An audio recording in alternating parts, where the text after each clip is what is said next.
Good evening. I'm Naomi Lewin, former afternoon music host on WQXR and host of the weekly radio feature and podcast Classics for Kids. Today, for 9-2Y School of Music, it's music's tightest knit family, the string quartet. With me this evening, a unique virtual string quartet. Of course, there's nothing unusual about having a first violinist, second violinist, violist, and cellist. What is unusual is that each of the players here this evening is a member of a different top-notch string quartet. Nicholas Kitchen is the first violinist and a founding member of the Borromeo String Quartet, which has been going strong for 31 years.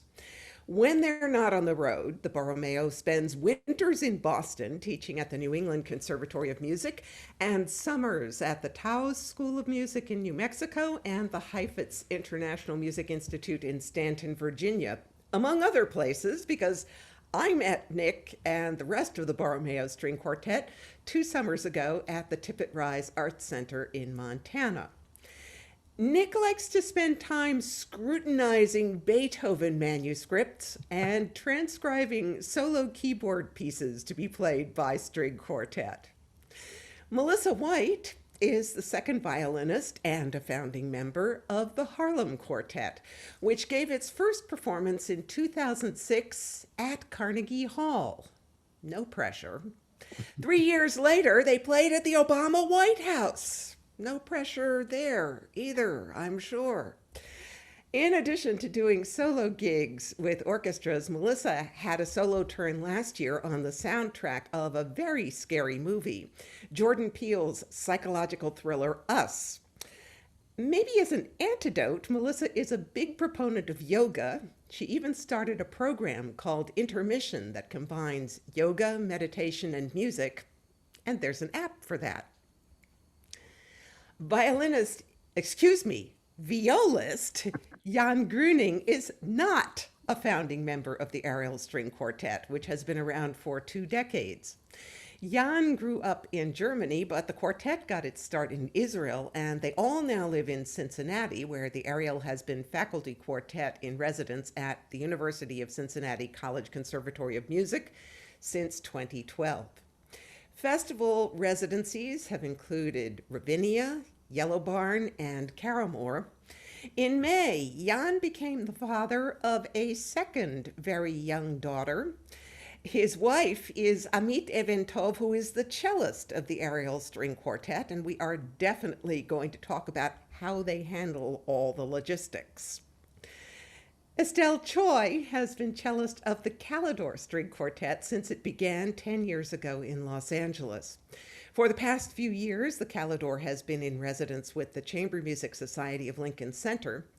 Music runs in Estelle's family. Her 2 oldest siblings are pianists, and her brother Arnold is principal cellist of their hometown orchestra, the Calgary Philharmonic. Estelle had an unusual childhood fantasy for someone who grew up in a landlocked Canadian province. She wanted to breathe underwater like a fish. And she finally got to put that to the test as an adult when she spent time at Manchester Summer Chamber Music on Cape Ann in Massachusetts. Please put any questions you have about fish breathing or anything string related into the Q&A section, and we will try to answer them. So my first question for everybody is, how did your quartet get started? And also, a name seems very important. So how did you decide what to name it? Nick, since you're the first violinist, we'll start with you. Okay. Well, our quartet formed out of the Curtis Institute of Music. Now, as Jan, we share something in that Isan, the cellist of the quartet, we're married. But we started playing together at Curtis when we were about 16 years old, and we didn't know each other personally then at all. We played Death and the Maiden was the first piece we played. Well, fast forward a little while, we've been at Curtis for a while, and I was the original second violinist of the group, Ruggiero Alifranchina. Both of us were students of Shimon Goldberg. And he said, for summer things, you don't have to really go to a program. You could also just form a string quartet and try to arrange a few concerts and make a sort of a project out of it? Well, I'm happy to say that Ruggiero and his father, who were in northern Italy, made that happen. And so we went to Ruggiero's house and we played concerts in all sorts of hill towns in that area between Milan and Switzerland. Amazing set of experiences, all that was. But what's important about some of that is that the very first concert that we played was right near the town of Stresa. And in Stresa, you have the Borromeo Islands, and they have these palaces that come out of the water as some kind of a vision. It's absolutely unbelievable. And we visited that the day after our first concert on that summer project. And when we came back and we sort of decided that we wanted to stay together as a string quartet, eventually we went to New England Conservatory and then we joined the faculty there, and that's been our home ever since. But when we were thinking of a name, Isan remembered that those places, those incredible places we went to the day after our first concert. And that is how our name became the Borromeo String Quartet. All right, let's move on down the ladder. Melissa, tell us how the Harlem Quartet got started. Sure. This is a question at least we get almost every Q&A we do, but somehow so I get a little bored sharing my story, but I love hearing the stories. So that was cool. The Harlem Quartet, we came together back in 2006. And originally we were put together by the Sphinx organization, which is a wonderful organization based in Detroit. They work to promote diversity in the arts, particularly in music, and they host a national competition for Black and Latino string players annually. So the Sphinx organization was opening up an office in Harlem, and they had received funding from Target to present music in the greater New York City schools. So they wanted to put together, the Sphinx organization wanted to put together a string quartet comprised of former first prize winners of their national competition. So the original 4 members, we had each won first prize in this competition, different years. And when they approached us, we said yes to the project, thinking that if we didn't quite know what the project would be, but we would have a lot of fun doing it. And we enjoyed making music and we enjoyed sharing our music with young people. So we came together at this brownstone in Harlem, that was the office. And none of us lived in New York City. So it was large enough where we could sleep there. There were different rooms. We could stay the night. So we would stay there for a few days, putting programs together. So we would practice for about 8 hours a day, and then have mealtime together. So it was almost like a string quartet boot camp right from the beginning to be able to get these projects off the ground. So we started going into the schools, and actually the very first school program we did was not a complete success, but it taught us what we should do to make this project a lot more fun for both the students and ourselves. And so at this first school performance, we presented in a way we were trained to do. And so we had a nice variety of repertoire, a lot of standards, classical rep. But these students, trying to get them to be intrigued was not so easy. And even though we were trying with every joke we had, we could tell we were just losing them. Yeah. So after that, we thought, well, what if we start to get a variety of repertoire and we maybe could get some tunes that they recognize, and then that could help to guide their listening on the classical standard repertoire. So that's what we did. And we got an arrangement of Take the A Train by Paul Chihar. Well, the arrangement was by Paul Chihar, of course. Take the A Train is by Billy Strayhorn. And then we got our hands on a conga written by the first violinist's father. He's Cuban. And so we put this in our repertoire. And so then when we went to the next school, the kids had a lot of fun. They could tap their toes, clap their hands. And so then when we presented a minuet and we told them, as much fun as you had with those, this is how parties went back in the day. So then they had a reference point, and we had a lot of fun. So that stuck, and performing both jazz and classical repertoire became a lot of fun for us and showed us the chemistry we had together, putting these things together and starting to really improv and taking that back into our classical rep. So that's how we came to be. And the name Harlem Quartet was bestowed upon us. So since they were opening the office in Harlem, we would be the Harlem Quartet.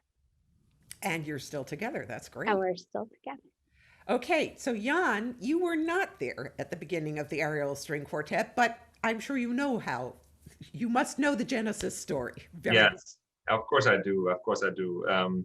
So essentially, I think what's a little bit different, perhaps, about our group, or at least about my three colleagues who are still all of them founding members that are playing. I'm the only one who's not a founding member. Is that they all know each other since they are 12, 13 years old. In fact, they went to middle school, what would be middle school here, together in Israel. And this was a school that was specifically designed for music and dance. And so they were all, playing their instruments and had different classes, regular classes, of course, but also specific music classes, one of which was chamber music. And they had a really wonderful chamber music coach there, who just really cared so much about the culture of string quartet playing and instilled it in the kids. And so they pretty quickly at the beginning was just kind of a class for them. I mean, that age, I think we're all like just, oh, let's play our concerto, and that's kind of it. And it's a very important phase because you need to develop as a player. But they were put together as a string quartet, and they got really just hooked by the repertoire. And I think it's fair to say that probably that's the thing that keeps us all going to the largest extent, is that they're just the most amazing composers of all times until today have dedicated a large part of their work to the string quartet genre. And so that really just got them hooked and playing and really kept them. And I think from what they say is that their teacher was so smart about giving them always something that was a little bit beyond their reach, and that always kept them just going and wanting and tasting a little bit more and just wanting to evolve that way. And then also they had the Jerusalem Music Center at that time in Jerusalem, which was just it still is, by the way, the most vibrant place for young musicians to get support and to do what they want to do. And so when it became time to study, they went to the States. They won a competition in Graz, which is was very unsuspected for them. And then they decided, okay, I guess we should stay together and make this a thing. And so they went to study in the States at the New England Conservatory, where they also met Nick, of course, and the Borromeos. And I joined them in 2010, 2011 season. And for me, it was interesting because we had just missed each other at NEC. I had started the fall after they had completed their last degree there, and went on to Basel to study with Walter Levin from the LaSalle Quartet, whom I had met in studying in Lübeck earlier. So our paths had kind of just almost not, just basically not crossed, just every time a little bit and almost kind of, but not. So when I joined, we weirdly enough, the world is so small, we didn't know each other, and so that worked, and I stayed, and that's kind of it. The name Ariel Quartet came together, and it's funny because we are almost at Hanukkah, which will begin on Thursday, and their name actually originates with that with that holiday, in that one of their first gigs, I guess, when they were 12, 13 years old, was playing for a Hanukkah event. And so the head of their school felt that you could not possibly play in a Hanukkah event without having a name. It was perhaps slightly exaggerated today, but it left them with a beautiful name. And Ariel is, in fact, one of the over 70 names for the city of Jerusalem. There was already a Jerusalem quartet, which came out of the same corner, same center, same school as they did, just half a generation older than them, basically. And so Ariel stuck with that. And Ariel is basically Hebrew for Lion of God. And if you do find yourself in Jerusalem and you walk around, you see the banner of the city of Jerusalem. You see it pretty much on every candle lid or trash can everywhere. There's this beautiful lion that is everywhere, and that lion is basically the namesake of our quartet. Excellent. Estelle. Well, the very early versions of the quartet started with actually Jeff and I. We were in a string quartet and had a great time. We decided, no, why not keep this thing going? At that point, the second violinist did not want to continue on, and the violist was actually leaving for grad school. So we actually turned to one of the professors at the school that we all went to, which is the Coleman School in downtown LA. And we asked for his recommendations. And at that point, he highly recommended Jeremy Berry, and I can see why. That's that point, Jeremy joined us. And then just shortly after that, Ryan Meehan on second violin joined us. And so we all were brought up at the same school, sort of under the same like overarching philosophy in terms of musically, technically, expectations. So that was really important in terms of our foundation as a group. It didn't take us very long to become quite serious about it. We recognized the chemistry. We felt pretty much very similarly on the same page musically. And then as friends, I think it really clicked. We have a very similar sense of humor. It's quite juvenile, but it often helps in rehearsals to be able to blow off some steam. Yeah, so that was 10 years ago, gosh. Right from the beginning, we didn't want to waste any time. We knew we needed very specific goals to keep us going. So we entered any competition we could. And that gave us more and more encouragement to continue on. By the time we graduated in 2014 from the Coleman School, we put all of our eggs in the basket and moved to New York City together. And that's where we sort of launched our, I guess, the professional side of things, and haven't looked back. The name Calidore. So there are a couple of stories. One story is that we combine two elements. So we were formed in California, formed in Southern California, in LA.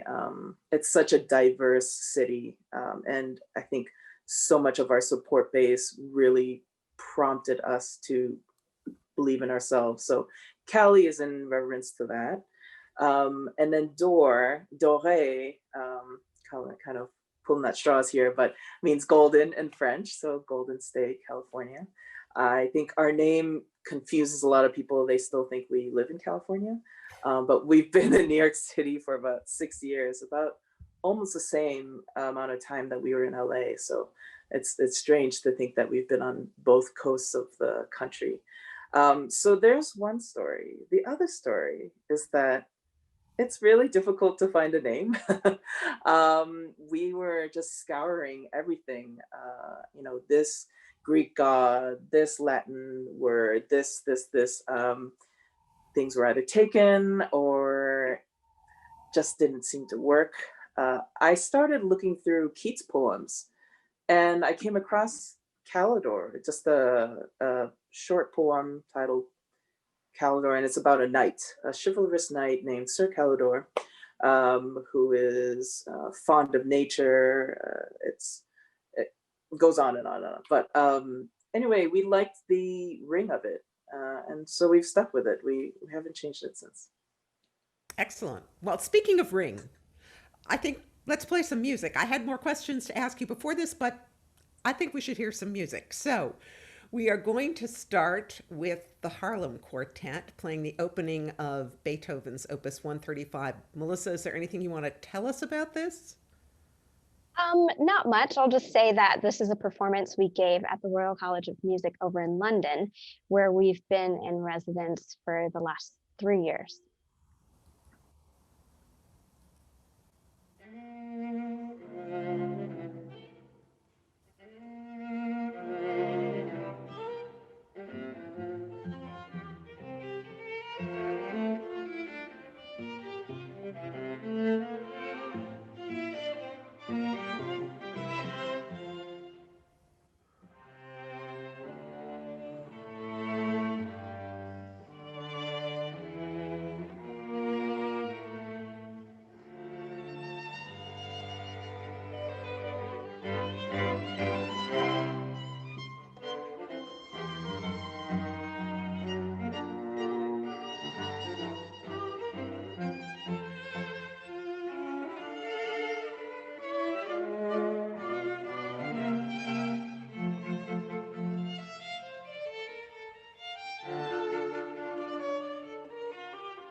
Yes. Okay. Bravo. Beautiful. Talk about dancing to your music. Nick was like, I did see that. he was with you all the way. Nice piece. So cute.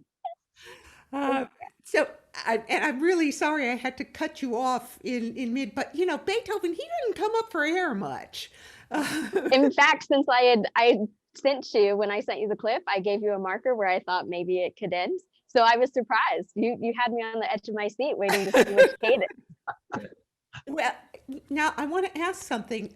Judging from the videos that all of you sent, 3 out of 4 string quartets prefer Beethoven. What does Beethoven mean to string quartet? Sort of Mount Everest, which seems to have grown in the last day?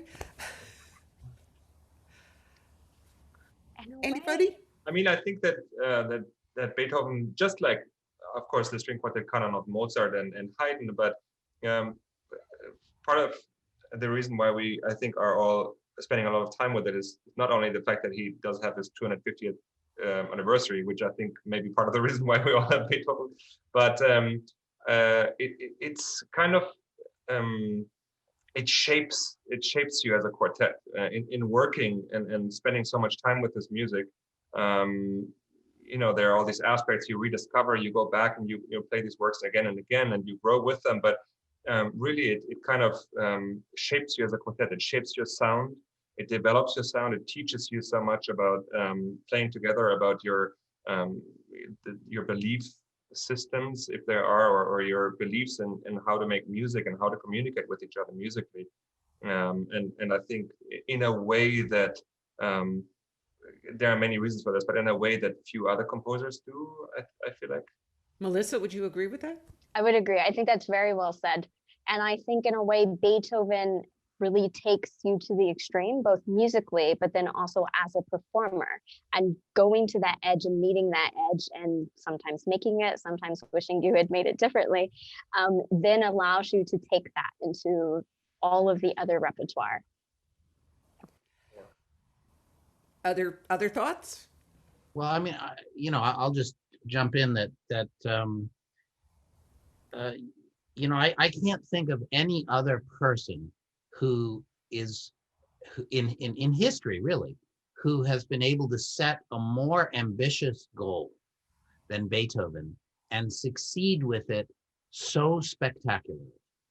And I think that just means that there's a way in which the sort of hyper, I mean, it's interesting, even the movement you just played, it's actually very gentle, basically, but there's this just overpowering sense that he can take any challenge and vindicate humanity in their way of dealing with that challenge. I mean, just thinking of him overcoming his deafness is just one of those things. But it's more, I think it's much, much more than that. He did that in every part of the music. And so I think, as you say, it challenges you, it challenges us as individuals. And I think it also challenges the audience in the sense that they just are brought into this arena where something great is strived for and something great is achieved. And so we just feel this wonderful, and yet it's so honest that it is thrilling to just take that journey over and over again. Estelle, you did not send Beethoven, but I I did assume you have also spent time with Beethoven. Yes. When I think of Beethoven, I think about the spectrum of emotions you are asked to bring to the stage. I don't think there's really any other composer that's been able to capture that breadth of highs and lows. And we think of Beethoven as this man of extremes, but there is so much subtlety involved as well. Even watching the Harlems play that movement so beautifully, it has so many tremendous challenges. We were talking about challenges, that it has to have this elegance, and yet suddenly you have to be abrupt and you have to, kind of punch the audience in the face with these dynamics that come in and out. So that, like Jan was talking about how it develops you as a string quartet, technically, musically, emotionally. when you're talking about stamina, when you go out on stage and play one Beethoven string quartet, when you play two, when you play three, as many of you know, doing your cycles, that's such a demand. And then we come back to it because it's incredible. So when you sit there watching, listening to another quartet play Beethoven, is your reaction like, oh, I wish I'd thought of that, or oh, why did they do that? Or is it just, oh, that's an interesting other interpretation? Like, oh, that's pizzicato. Well, you're a Oh, I've always played a wrong note there. All right. It is really fascinating to hear, just in a sense, each group, and I think great quartet composers, they don't write in a way that is kind of limiting the conversation of the quartet. I think they write in a way that is actually encouraging the conversation of the quartet. And so it turns out that every single quartet really, it always turns out differently. I mean, of course, a lot is the same, but I sensed a different conversation in the way that you all, brought out that each element. And I think that's in the nature of the music. That's what makes great string quartet writing. And Beethoven certainly is that. Interesting. So the Borromeo Quartet is 31 years old, Ariel is 20, Harlem 14, Calidore 10, but none of your quartets still has all the original members. And I was wondering, is any of that due to burnout? And how do you go about finding a new member of an established quartet?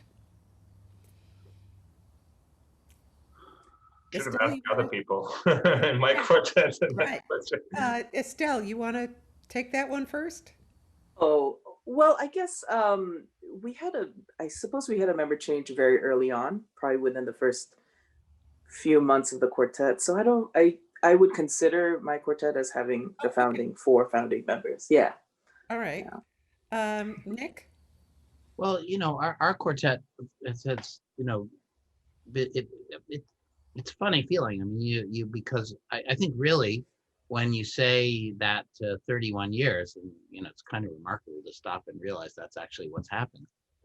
But especially at those inflection points where, and yes, it is intense what a string quartet does.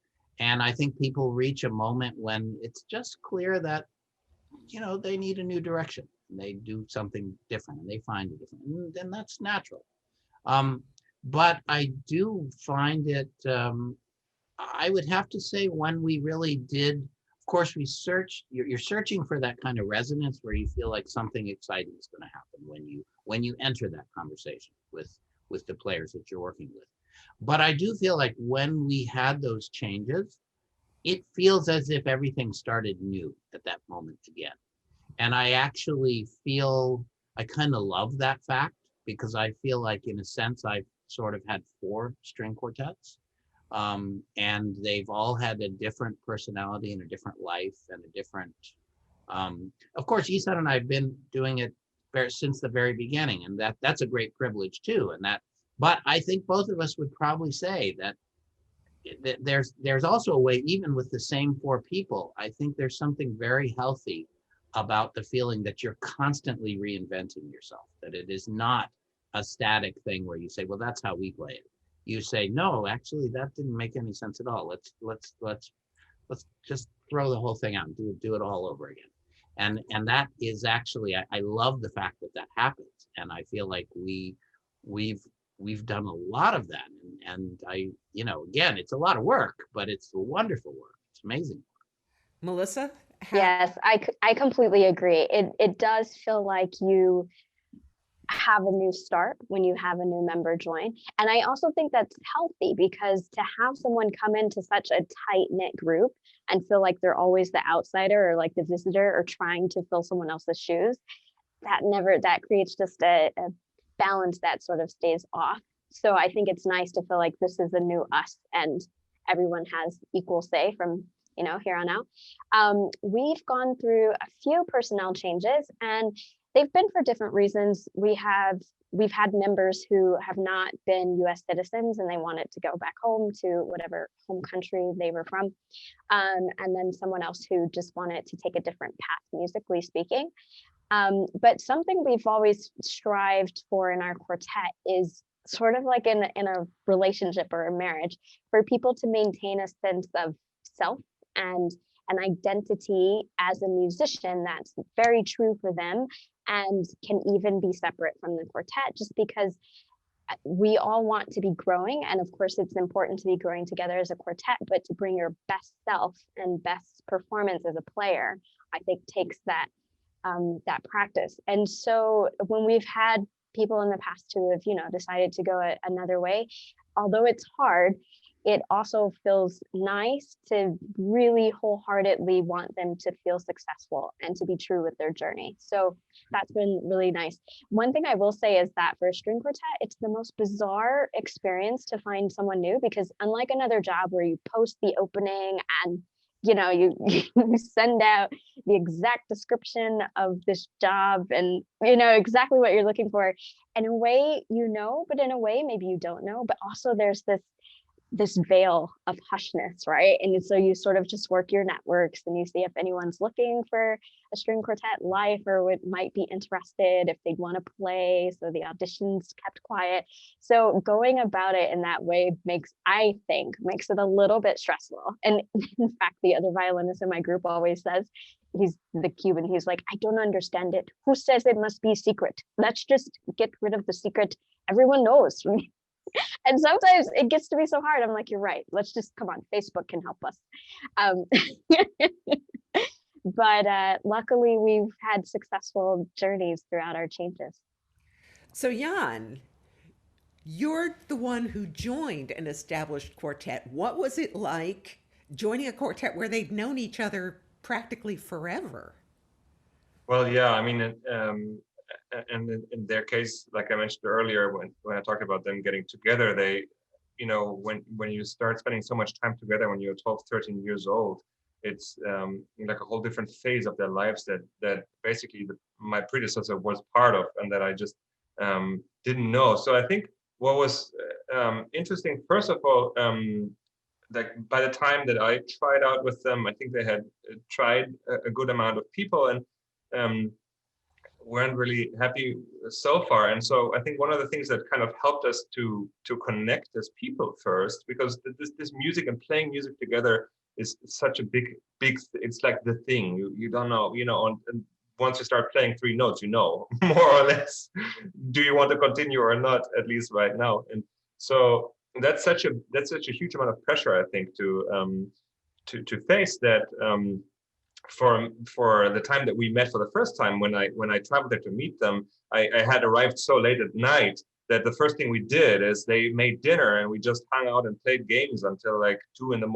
And then only the next morning did we start playing together. And so somehow it took a lot of this sort of slightly unnatural vibe away from that, and that we just had spent so much time together already, relatively speaking, that we kind of had connected, as people, and so in a much more unrelated way. But so then when I actually joined, I think what was interesting for me is that the set of expectations. I think I always wanted to play in a string quartet. I think I can truly say that it was always kind of my ultimate dream, and I still think it's probably the best thing you can do as a violist. And I mean that in the best possible way. But I think that I, like probably everybody else who has never actually been in a quartet, I had no idea what that actually meant. I just knew I wanted it for some reason, and somehow I still like it, which is a good thing. But when I joined, I had this idea of, I'm joining a professional string quartet and we'll travel together, and when rehearsal is over, I'll go eat there, and they'll go eat wherever they want, and anyway, who cares? And I'll be on that flight, and I'll book my own travel, and I'll just be kind of this independent young professional. And that's just really not not how it works. It may work like that in some quartets, but it's our quartet is pretty much the exact opposite of that. So I remember this one rehearsal that we had in Canada. We played in Kingston, and it was a bit of a steamy rehearsal on the day of a concert, which is always a tricky thing to navigate. And then we went all the way for lunch, and I just kind of went, and I was like, I'm having chips and fish and in this pub, and that's what I want to do now, and I just need to be by myself. And then 3 people came, and halfway through my lunch, and Amit, to whom I wasn't married at that point yet, said, "What are you doing? You're having lunch by yourself?" and that kind of made me realize that maybe they're waiting for me somewhere on the halfway line, and I'm not quite understanding how this is supposed to work. But anyway, it's a different set of expectations, and we found each other, and we're very happy together. But it was just, I think that's basically what my experience was joining.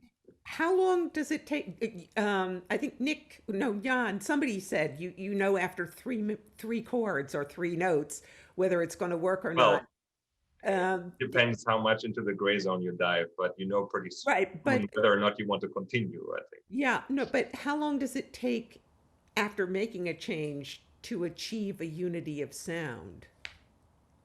I don't know.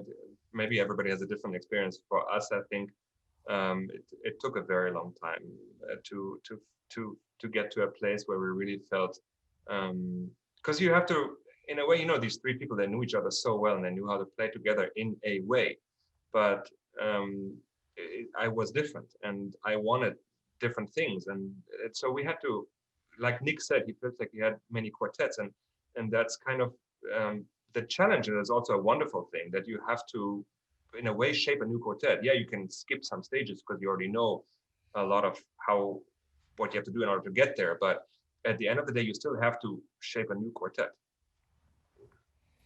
And if I can just jump in, I think, even relative to when someone says, "Do you like a piece of music?" Well, I mean, if you're going to walk on stage, it's your job to love the piece of music that you're about to play. And if you don't, or if you can't, you shouldn't bring it on stage. And I mean, being sometimes in that situation where it's not my favorite piece, but I have to understand what the composer loved about that piece, what they wanted to bring across, what is it that I can make somebody else love about that piece. And I do feel like that's our job, as performers, is to do that. And I think in the same way, we have to be convinced at the moment we walk on stage that we are the best sound that this quartet will ever make. And of course, we're totally wrong. It's not the best sound this quartet will ever make. It's just that at that moment it is, and we have to be that way. And then, of course, 2 years later, we listen to a tape of that concert, and it's like, wow, that was bad. And you've learned then what you didn't know that day that you stepped on stage, and that was the best you could do. But I think what I love about quartets is that sense of commitment to, we all have that sort of crazy commitment, and I know that I feel confident speaking for my colleagues here that we're sharing this talk, that we all feel this, that we just have to. It has to be what happens on that stage has to be the absolute best it can be. So you can't have any doubt that it's the best it can be at that moment. And then you learn how wrong you were. Well, let's hear the Ariel being the best they can be now. So more Beethoven. This time it's Opus 127, and I apologize for this time picking up in the middle of the first movement. Jan, would you like to say anything about this? No, it's one of the most glorious. But yes, it's one of the most glorious movements in that it starts with this powerful E flat major, which is just in and of itself such a wonderful key for Beethoven and humanity, and I think it just resembles this kind of spirit, Beethovenian spirit, that we hear and want to hear.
I have to confess, this one was my earworm. Every time I do one of these, there's one piece of music that winds up being the earworm, and that was this one.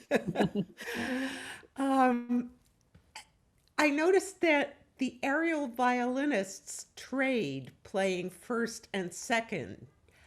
How did the quartet decide to do that, and how many of the rest of you do that in your quartet?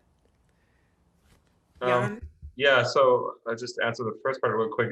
It's just that when they started, like I mentioned, they were just very, very young, and they didn't really have a preconceived idea of, you know, first violinist, second violinist, or I think right when they started 12, 13 years old, they didn't even have an idea of maybe so much of what the difference in terms of their roles are. And so for them, it was just very natural to pick a new piece and just kind of switch. But I think now it's kind of a luxury, because in a way we have two quartets at the same time, because both of them learned over the years, of course, so well to play both of their roles. So I think that's very interesting. But I listened fondly to a story where they played for Norbert Breining of the Amadeus Quartet, and he was just outraged that anybody would switch. And he told them to stop that immediately, which luckily they didn't. I respect the man very much, but I like switching. So Nick and Melissa, you guys don't switch, right? And Well, actually in the Borromeo Quartet, when we first started, we have done some switching, and it's wonderful. There are wonderful things about it. But I mean, I think there's one point of view. There are many ways to look at it, and it's a little bit like where quartets sit. We sit a slightly different way, and none of them are perfect. But they each quartet has to choose, and they choose for different reasons. And I think the same thing with the roles. I mean, I think a cellist, as they play quartet, they really start to understand there's this role I play as cellist. And I think as a violist, you also know there's this very special role that the viola plays in string quartet. It's multifaceted. And I do think in the terms of the violins, there are really special arts to playing second violin. And I get the chance to do it sometimes, and I love what that art is, but I don't necessarily consider myself that good at it. And it did happen in our quartet that we did the switching, and that was fine, but I seemed to be better at doing that. And so it just kind of evolved that way. Actually, the group chose that to be the case, but it's certainly not, there's nothing philosophically, it's much more attractive, the idea of switching.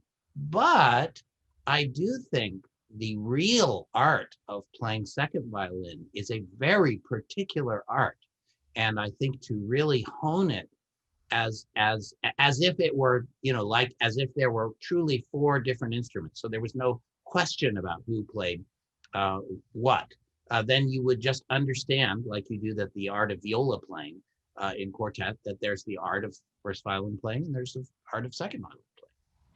I mean, that's just one way to answer the question. That's honestly the way we came to it as well. And I personally love second violin parts. I like being in the thick of it, and really the blend with the lower side of the string quartet, and then bridging that with, of course, the top end of things. And even as a kid, when I was asked what I wanted to be when I grew up as a violinist, I would say principal second violin of something. Like, it depended on what group I was in love with at the time, and that was the group. And so people would look at me like, that's where you want to go, that's what you're gonna do. I was like, yeah, it's the best. And so I grew up to do that. Estelle, does your quartet, do the violinists switch off? I think our violinists are set in their positions. I also think it's so great to see all the different variations. And Nick, you were talking about even seating arrangements. That made me think of this. Actually, we had this coach, Alistair Tate. We were at the Banff Center, and this was one summer. And what we didn't know is that he's a licensed psychoanalyst, I believe. And our last coaching with him ended up being this incredible therapy session, where he had us all talk about, what did we think was our strong suit. Go through each person in the group, and if there's one thing that one person talks about, what would that one thing be? And he said, Estelle, why don't you start and go through everybody? Oh, okay. I don't know. You think about sound. You think about sound. Dynamics. You think about rhythm. I boiled it down very dryly, and then everybody proceeded to kind of go through, and we all came to the kind of consensus. But the rest of the members in the quartet were so much more eloquent than I was, and I felt terrible afterwards. But what he also brought up was this idea of personalities, and that we all have such different personalities, and that we all have to complement one another. So he talked about how different, like, the violist in my quartet is to the second violinist, how I'm different from the first violinist, and going back to seating, how you sit affects that dynamic, whether you want to really butt heads and sit next to each other, or you want to complement each other by sitting next to each other. Anyway, that made me think of that, because I think a lot of it comes down to a personality, and a kinship to a specific role. And there are those who love to put on the different hats and try these different things, which I think, again, is great. We've found a system for us that seems to work. I think as a cellist, hopefully my violist would agree, there are maybe a few less challenges when you have a set first and second violinist, because you kind of have, like, you've got the legend, you got the blueprint, the specific cue that's going to prompt that, and the specific gesture that's going to lead to this next thing. So it's almost like you add on. It's a great challenge to have violinists switch. So anyway, we long story is, yeah, we don't switch. As we mentioned, two of you are married to another member of the quartet. So since we're talking families here, I want to know how the partnership of the quartet turned into a life partnership as well as a musical one. So this is for Nick and Jan. Jan, you want to start out, or should I jump? I think ours is a bit of a famous last words kind of story, because I remember in the first season that I joined, so Amit and I think became a couple about a year and a half after I joined, and got married in 2015. And like you said, just welcomed our second daughter this year. But in the first season that I joined, I remember a talk that her and I had that I don't remember how we got to it, but and we were in different relationships at the time. We were just talking about how we couldn't possibly imagine that, and we didn't know how people did it. Marry another member. That was the point where somebody should have said famous last words. But I think for us, when I joined, there was always I was very comfortable being together alone with Gershon, and very comfortable being alone with Sasha. And there was always something strange when Amit and I were alone. And I had at the beginning just thought that it's just harder for her and I to kind of click. And I think that was part, at the end of the day, when I think back, I think that was just part of a chemistry that was natural, that we always had, that at the same time we kind of had to forbid from looking at or seeing, at least in the beginning. And at some point we just couldn't ignore it anymore. But I think that I'm very happy about that.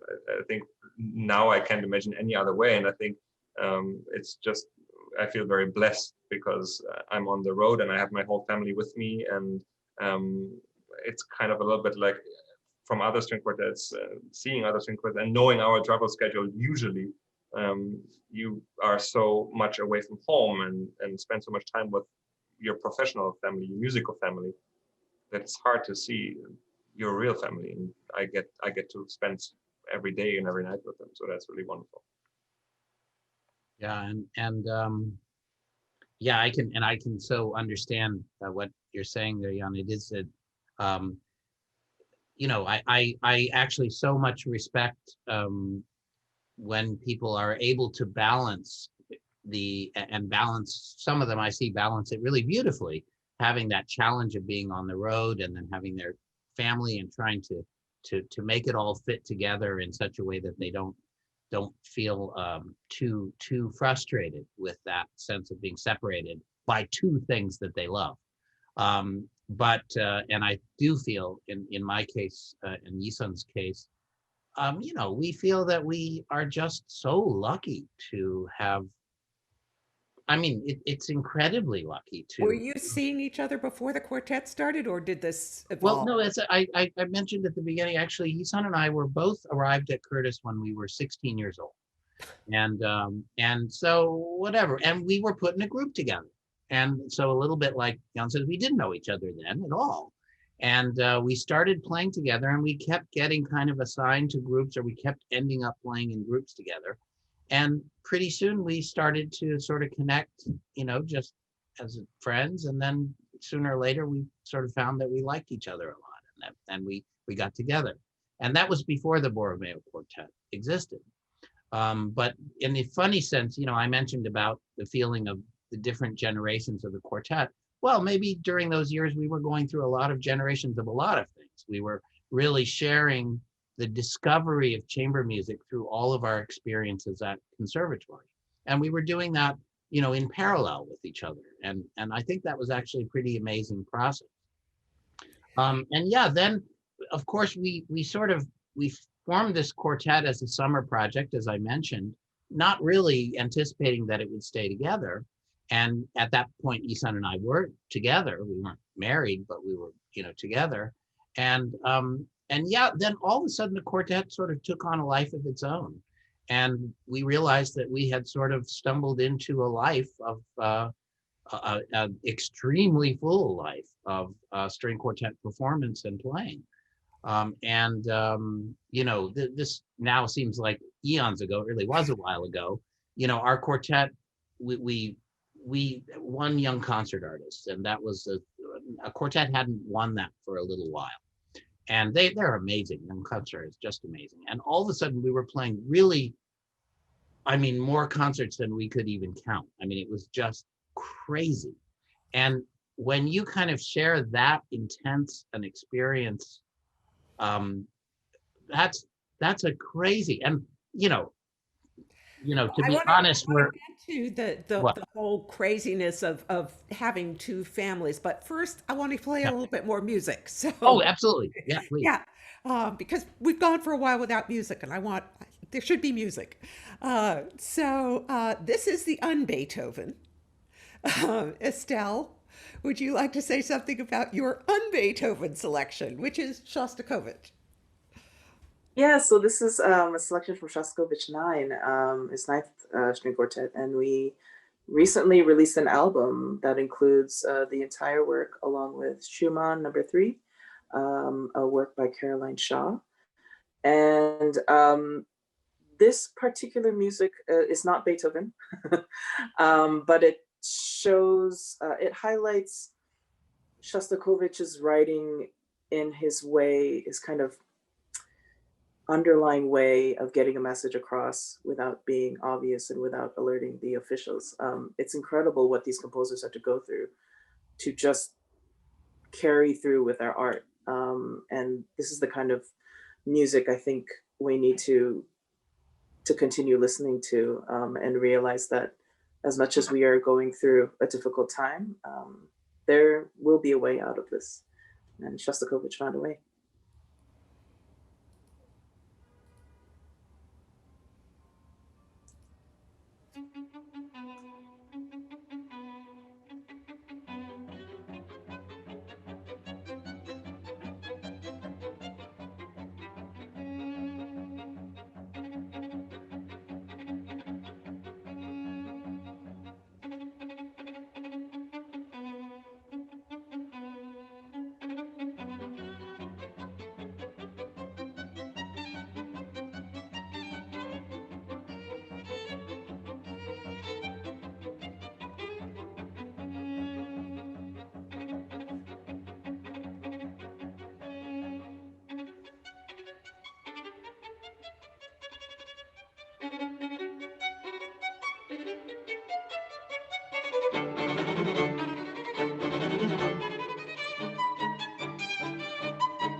Was great.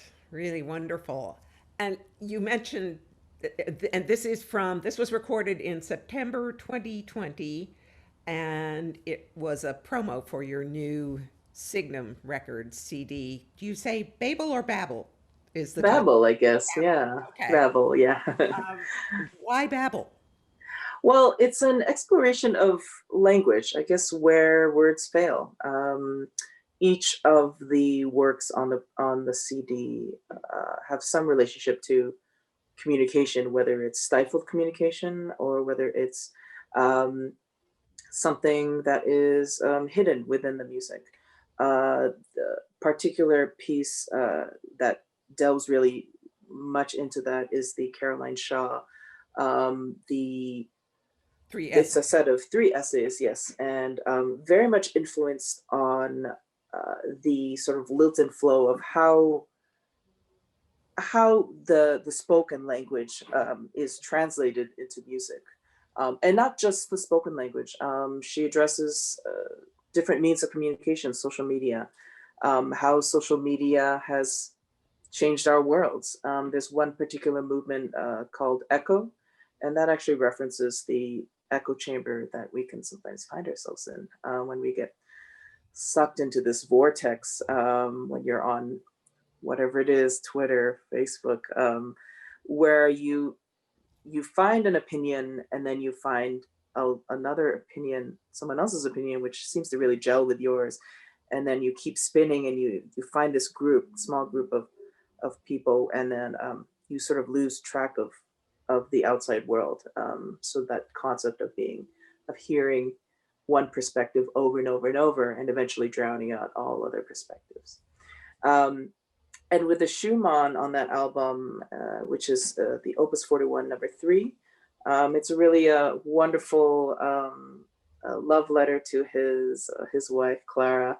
It's really deeply embedded in the music is this Clara theme, this beautiful interval, which always references his love. And then the Shostakovich, written during a time when the government had its eye on him, and he felt stifled, and yet somehow was able to covertly, in a way, write what he wanted to say in this music that has this sarcasm, this irony, moments of anguish, and then it seems like there are these moments of brevity that perhaps have these sort of underlying currents. So that sort of ties the whole album together, and we felt that it was interesting to come out with something like this now, when we are faced with these very deep issues and these deep divides, where we're just not really listening to each other. And these incredible means of communication are sometimes stifling us in a lot of ways. I have two questions I want to ask. I want to get back to the whole families thing, but I also, because this is such an interesting collection of repertoire on this CD, I want to know how your quartets go about choosing repertoire and new repertoire, and whether you add new repertoire every season. Melissa, you probably have the broadest repertoire. Why don't you go first with this one? Sure. So we like to program with a theme or a story in mind. And we also like to program contrasting, as you were saying, repertoire. So we always bring a jazz element or a Latin tune element to our programming, and then pair that with standard classical rep. And the standard classical rep can either be way back or old dead composers or living composers, and presenting new music, particularly by minority composers. So we like to tie it together so that it tells a story from beginning to end, in terms of the entire program. But really, the story can be one that allows a Beethoven work, let's say, to be paired on a program with A Night in Tunisia, or, and then maybe the journey goes through somewhere French. So let's see, a recent one we did, it's called Cross Pollination, this program. And it was talking about, with Debussy's quartet, how the influence of the American genres, and particularly jazz and world music, was really something that that struck Debussy, but also the language and the element of what you hear in terms of harmonic progression and that sort, and then how that came to influence Dizzy Gillespie. And just hearing those intervals was something that he really enjoyed, and then he put that into his music. And so we paired our Debussy with A Night in Tunisia, and then we also did, what else was on that program? Oh, we did Three Rags by oh my goodness. The Three Rags, Nick, can you help me? American composer, he's in Ann Arbor. It'll come to me. William Bolcom. Yes, thank you so much, William Bolcom. Yeah, so the idea of the ragtime, and how with the American genre, that was influenced, of course, by jazz as well. And so just taking that journey about how we do cross paths, and musically the language becomes interpreted in a different way, yet so unique, and yet something that can be experienced throughout. And so we like to tie lots of things together and take a journey in that way. Cool. Anybody else? How you choose? Jan, how do you guys choose your repertoire? Well, I mean, I think one thing about the repertoire is just that it's so vast, and despite all of us have played so much of it, I feel like we've played so much of it. There's always more to be played, and more that you want to play and stuff you want to go back to, and it's just always a little bit overwhelming, but at the same time also wonderful. As a violist, I enjoy that very much because our repertoire is quite limited when it comes to that. So I think that for us, for me, this idea of I like the idea of having a red thread and connecting pieces, but I feel a little bit ambivalent about it, because on the one hand side, I feel like it can be a wonderful tool of connecting aspects and stories in pieces that that one didn't know about, or a connection that wasn't made before, and you can walk away from a concert, which I have many times, and feel like, oh, that's so interesting. It kind of sticks with you. On the other hand side, I also do feel like that we live in a time where maybe there's just this expectation that everything we do is connected that way, and it almost doesn't leave room for an abstract connection of these are just pieces we love and we want to combine them. I'm not just talking about playing concert of Beethoven, Haydn, and Mozart, but on the contrary, combining contemporary works and or commission pieces that don't necessarily always have a connection and just thrive from the contrast or the similarities that they have. And I feel like, I guess the downside would be a little bit that it sometimes feels to me like we're spoon feeding the audience rather than kind of letting them discover what they want to find in it. And so I love both sides, and we've done both of it. But I think I just think it's always kind of something that is interesting, and that at the same time, I don't know, it has to be very convincing. Like it's tricky to find something that is actually that feels genuine, I guess, and that one can really stand behind, rather than, oh, this is the thing we do. So Nick, I've heard you play brand new music. In fact, Yeah, right. That was amazing kind of process. Aaron J. Kernis piece that premiered. And then, of course, that had the whole electronic element, which was just a totally different world. In addition, amazing kind of creation. By the way, I should say what that is. Aaron J. Kernis made this amazing thing in the last movement of that quartet, where there are 39 parts layered that are all string quartet parts, but it becomes basically about 43 different instruments that you hear intermingling in the hall. It's pretty amazing. I happened to, we were really pressed, so I actually recorded 3/4 of those parts, including the viola parts, because we had one day to get them all on a track. I hope you got paid more. Yeah, well, yeah, string quartet pay is another subject. But anyway, but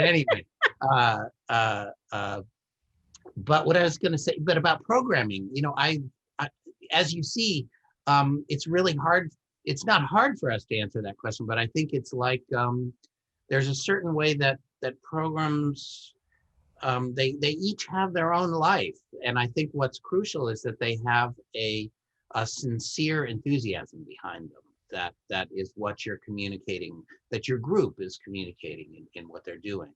And I will say one really interesting that's been a big, really rich part of our group's life is doing cycles.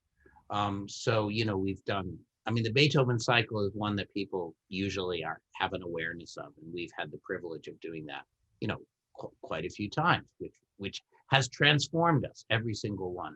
But also doing the cycle of all the Shostakovich quartets, also doing the cycle of basically the 6 big Mendelssohn quartets, doing the cycle of Dvorak chamber music, doing the cycle, and it happened that in a lot of our history at the Gardner Museum, we happened to do, that just became a kind of a tradition with us of going through different cycles of music. And the audience, what I loved about it was that the audience had a very surprising kind of relationship with what happened during those cycles. Because, some people have a notion about what Mendelssohn is. Mendelssohn's this, Mendelssohn's that.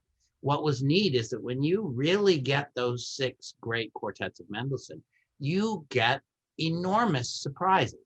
and that person becomes someone you didn't think he was, and unbelievably impressive, by the way. And I love the fact that the audience was sort of feeling like, wow. I mean, they know it's great, but they felt like, wow, it's even greater than I thought it was. And I just love it when that happens. And I think actually sometimes when you give a composer a chance to say everything that they want to say, it's really pretty impressive to see what they've given us in their music. Let's hear a little bit more music now. We've got one more Beethoven to go. And I understand that this just aired on the Library of Congress concert stream this past Saturday. That's right. Yeah, yeah. And we recorded it shortly before that in in Jordan Hall, which our New England Conservatory was helpful to let us do that. And the library was a really wonderful kind of event where they've been both doing traditional things. So what you'll see is the shortest movement of Opus 130, and we played that full piece with the Grosse Fugue. But the rest of that series has been exploring transcriptions. So in fact, the first half of that program were the second movement of the Seventh Symphony for viola quintet and the entire Eighth Symphony of Beethoven for viola quintet. So it was a fascinating, and then I did a bunch of talking about Beethoven manuscripts and things that I've kind of looked into there. But what you're going to hear is the shortest little part of that concert, but we're happy to share part of it with you now. So.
So this was the first masked performance we've seen.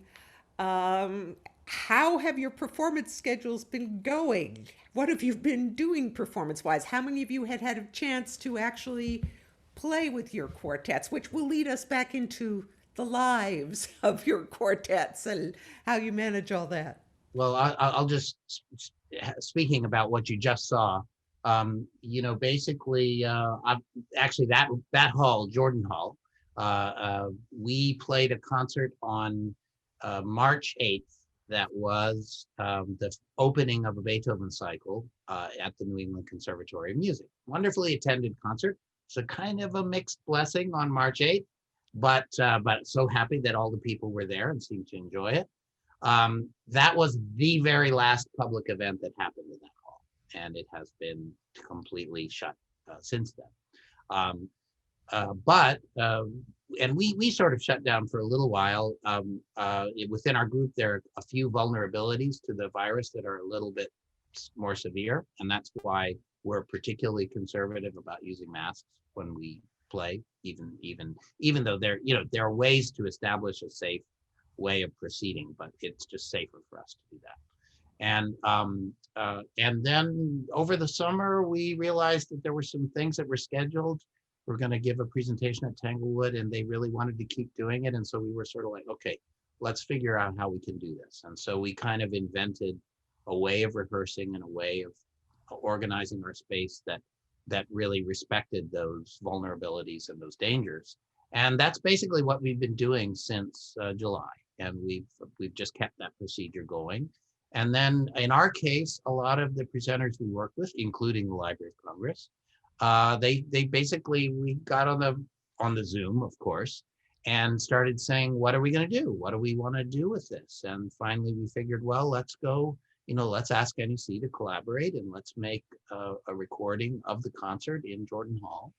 And then we'll prepare all of the different things connected with it. And a lot of the presenters that at least we were dealing with, we came up with it's slightly different in each case, but we've come up with something. And we have a sort of a loft space that we turned into a little concert hall. And we've been recording there basically every Sunday. And that's allowed us to present concerts in the different forms that the different presenters wanted to do. And Estelle, it looked like you were all in an apartment. Yeah, we were. Jeremy, the violist in our quartet, his living room has become the concert hall for us. We've done a number of video recordings there, as a lot of presenters have switched online, and it's been quite an interesting journey because we're learning a lot about video production, video editing, sound. We all, chipped in to get some decent mics. And then we're learning about the traffic schedule on Broadway, okay, when is it the loudest? When is the honking the worst? When do the sirens typically come by? How is the lighting? All these things we never would have thought twice about in the past, but now we're learning a lot about. So that's become our concert hall for the last little bit.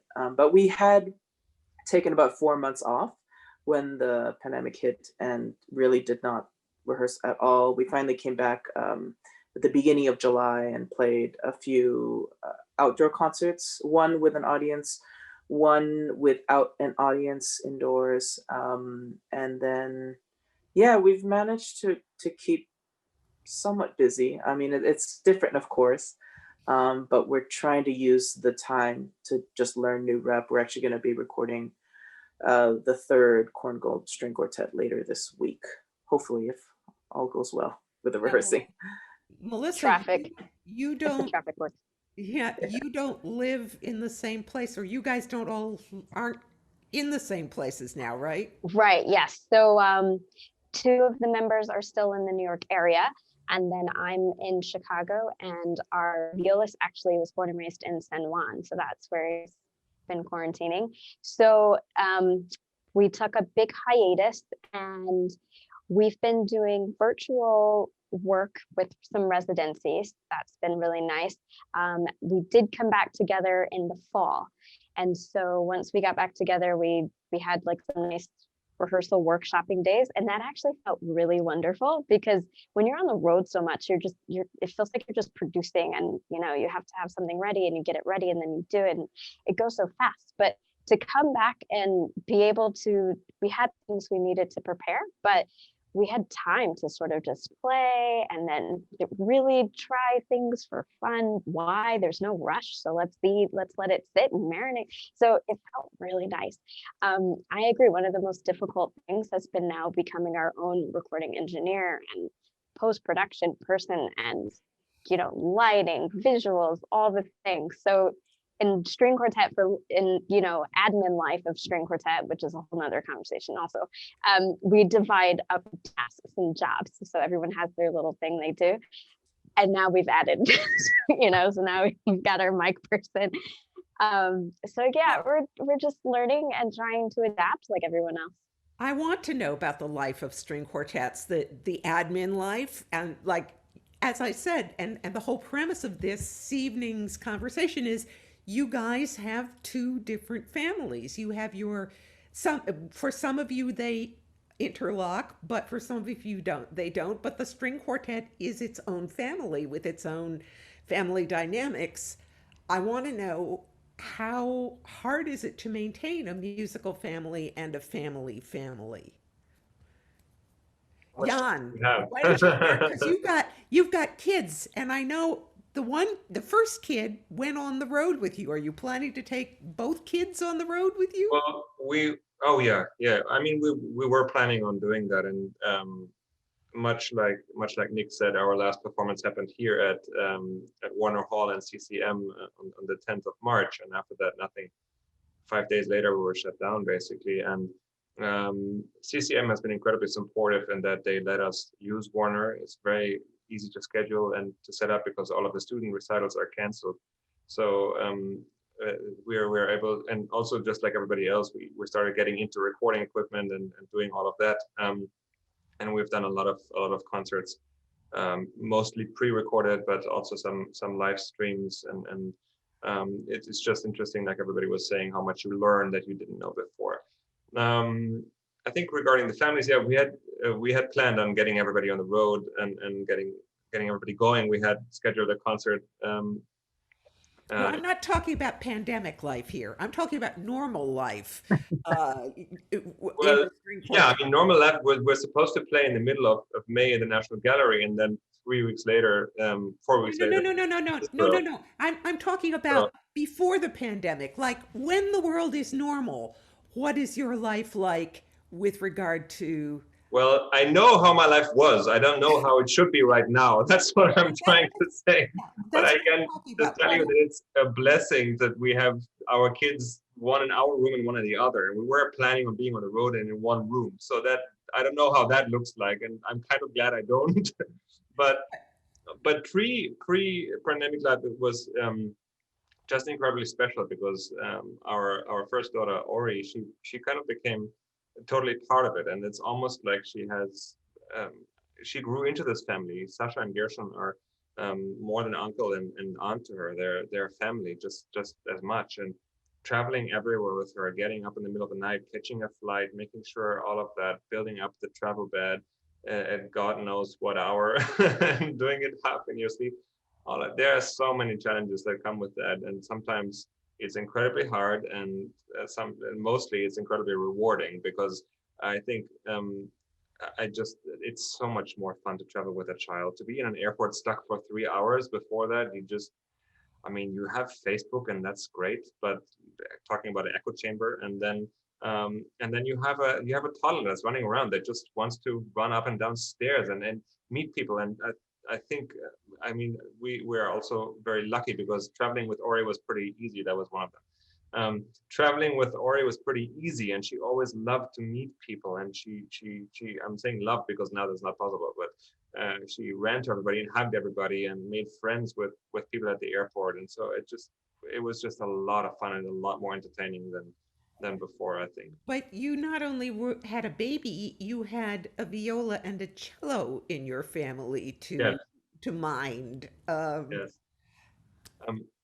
We try not to think about that. Okay. Nick, did you take your? Yeah. Our son Christopher really, it's funny now that he's a student actually in New York City at Parsons art. He's in art school, and but of course he's here in Boston taking online classes, and yes, it's funny. We were, now of course everything is revolving around one place where you are, but he was just kind of musing about how many different places he had been as a child and all the sort of crazy experiences, and we feel really lucky to have shared that time together. Of course, he didn't have quite as nice things to say about the waiting in the airport, actually. But actually was saying how he kind of misses that aspect of really taking in so many different environments. And of course, when you play a concert somewhere, you're entering into a relationship with the people that it's short, it's just a concert, but you are really having an interaction with a community where you've gone in. And I think I don't know, we do feel privileged to have shared all that as a family. And Melissa, you live in Chicago, correct? Yes. So I've been married for 2 years now, and my husband is not a musician. He works for a finance firm here in Chicago. So since my life is on the road, I told him I pretty much just need an airport so I could come to him. So I made the move, but it's been a lot of fun because he is getting to see the life of not only a musician, but a string quartet player. So he married into my string quartet as well. And he's got so many stories already about, driving to meet me in some really small town. And if it's in Canada, not even having a phone for Google Maps, but not remember, like all of the things, which, for us, it's second nature. So of course, like I don't even remember because we just do it. I don't know, you just do it, you figure it out. And he's like, well, how did you not know to tell this or that or the address? I'm like, I'm so sorry. Keep going. But he's been a really good sport. He's come to travel with us and really gotten to see the life. And Estelle, do you manage to have a private life outside of your string quartet? What is that? Well, within the quartet, only one member is married, and that actually happened recently. So congratulations to Ryan and Gabriella. I think luckily we all get along really well, and we're friends outside of the quartet as well. So you will see us gasp socializing together, even when we're not on the road. But it really becomes just a big I have a bunch of siblings, and I have 2 brothers and a sister, and I just see them as my brothers, an extension of my own family. So yeah, it's tough to maintain your relationships outside of the quartet. But maybe it's just being so busy and on the road, you don't have time to think about it. But yeah, it's a balancing act. Well, I have a bunch more questions, but I don't want to keep everybody too long, and I do want to get to the questions we have from attendees. Somebody wants to know, are any of you left-handed? And if you are, how serious an obstacle has that been, if at all, and whether you have students who've dealt with left-handedness? This is clearly coming from a lefty. I always thought it would be an advantage, but I don't know. I'm right-handed, so. Yeah, I'm right-handed too, but I happen to be one of those weird people which will like eat a meal with chopsticks doing the left hand, just, I don't know, just for fun. So, but those are just silly things. I mean, I think, there are people that have felt that there was enough of something going on that they've actually looked in. Usually it's for an injury that they look into playing the other way. Of course, famous one is a great quartet player, Kolisch, and he had an injury and he had to switch. And so he played his whole career the other way. I know Zoom reverses things, so I'm not sure which way is which. But no, it's an interesting question. I heard a legend. I have no idea if it's true that Bach was left-handed. I don't know if that's true, but he certainly did pretty well with his hands. CPE Bach was left-handed. Oh, is that true? Well, that maybe makes it even more likely that JS might have been too. But anyway, it is interesting how that plays into things, Somebody else wants to know whether you think the members of a quartet have to like each other in order to play beautifully as a whole. I think I'll just jump in to say I think they have to like what they are aiming for together. I think that they really have to do. Well, meaning they have to love the music. One of my questions was how you work out differences of opinion. I was going to say, I think it's important that a respect level is there, because of course you're not always going to agree, and music it's so open-ended. Oftentimes everyone has a different opinion. Sometimes people have more than one opinion for their own. So you have all of these to work through. And so just being generous and knowing that music doesn't go one way, but you respect that the way you will present it will be everyone's best, and that you will come to a conclusion that feels very true to be able to convincingly play or perform. So I've only heard stories about these quartets with members who didn't get along, or like furiously didn't get along. But as Nick was saying, something about it has to be, there's got to be something at the core that keeps them going back, because listen, this isn't the highest paying job. It's not the easiest job. There are so many other things one could do. So there's something there. The love of it is what keeps us going. And Estelle, I think you said you guys did it with humor. Yes. Oh my goodness. Very essential. I think one thing, it's a strange beast.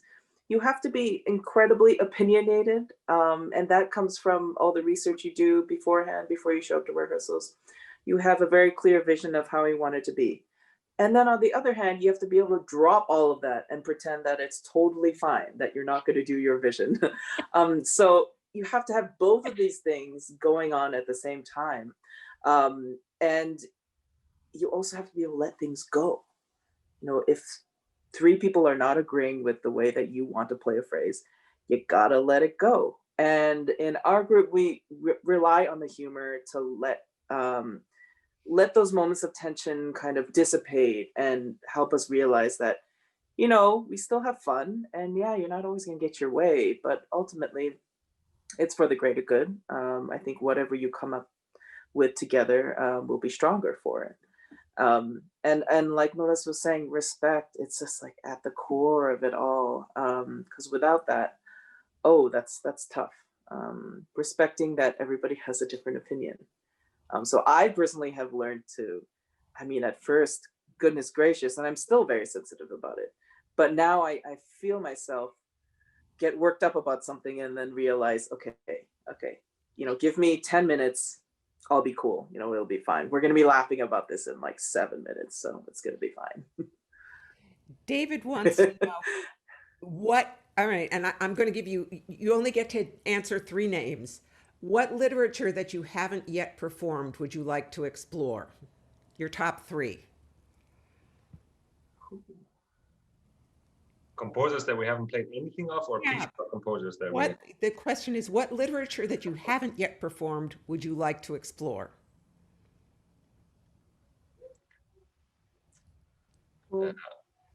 Apparently there is none. So. I'll answer that.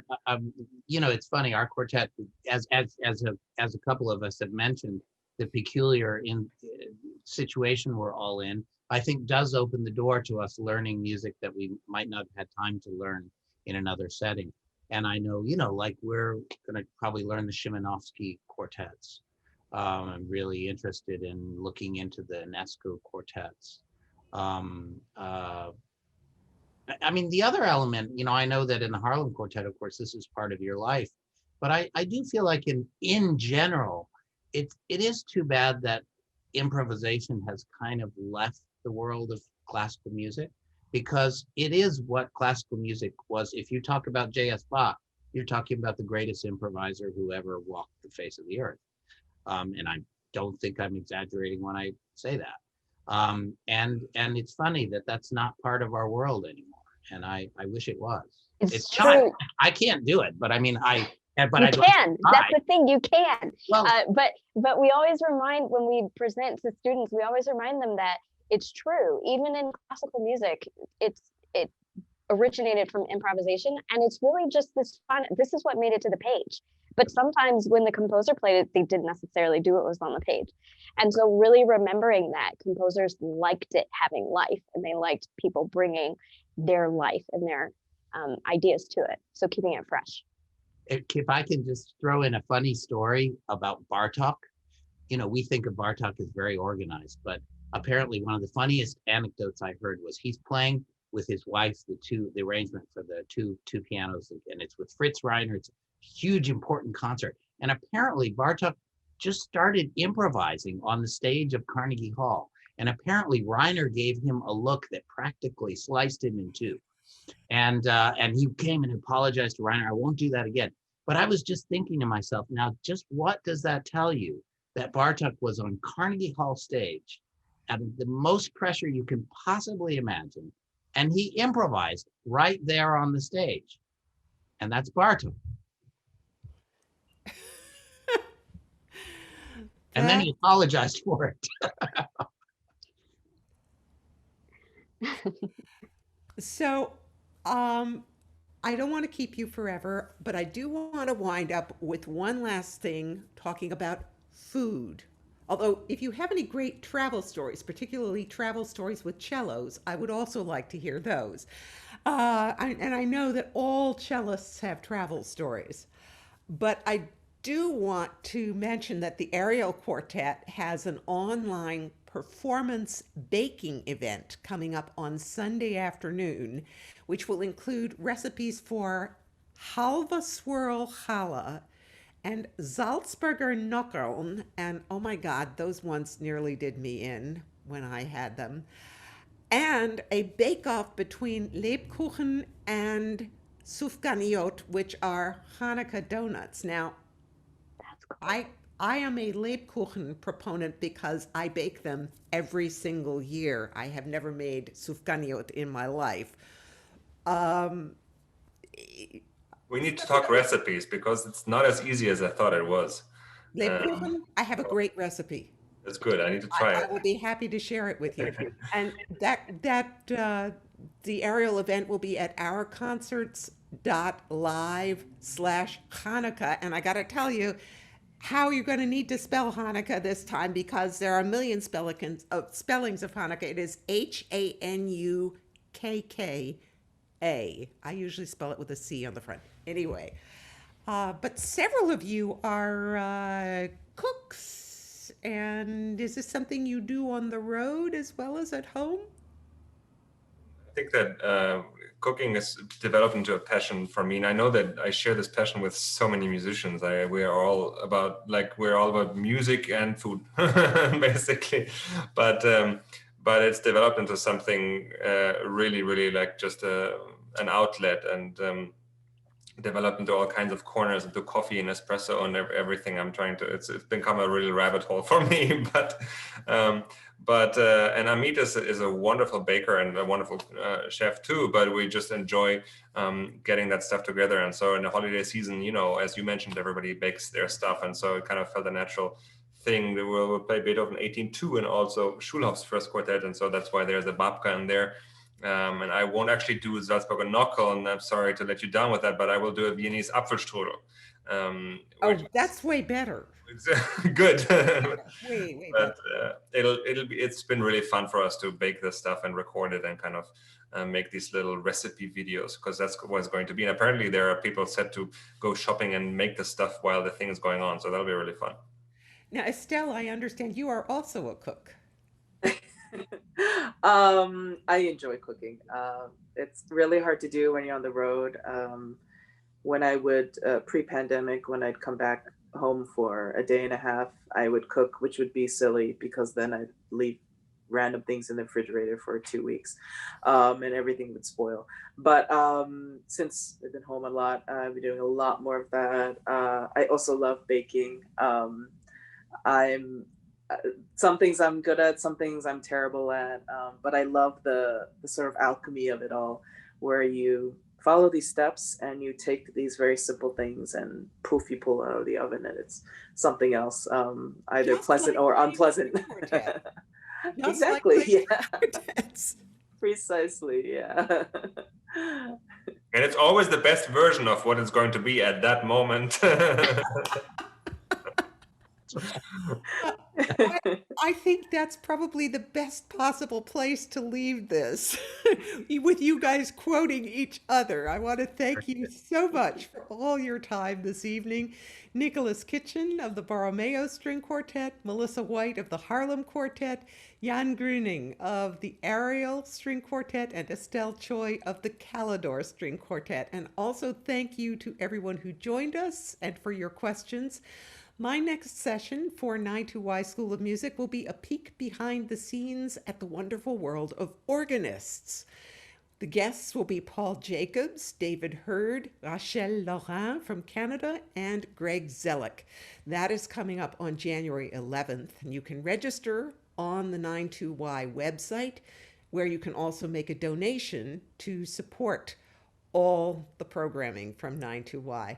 Thank you all very, very much, and good night.